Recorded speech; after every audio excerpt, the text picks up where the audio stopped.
If you go on Miss Rachel's Song for Littles website and click the speech delay tabby, it does take you to a website for milestones. If you click the print the milestones checklist, it does give you a checklist of milestones from ages 2 months up to 5 years old.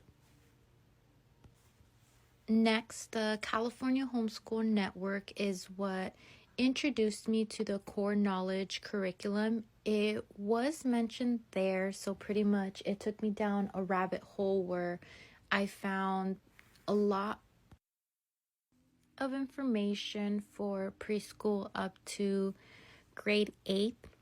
The part that I really liked about this is that it does kind of break down the sequence of what you're supposed to learn for preschool as well as K through 8.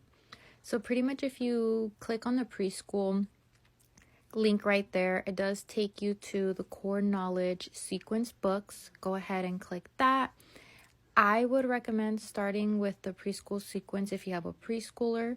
That is where I got all my information. I pretty much made my own PDF from it, but this is exactly where I got all the information from. So you can just go ahead and print this out, and it's the exact same material that I have in my binder. Another great resource is the IXL website. This is what I use to check our state's Common Core standards.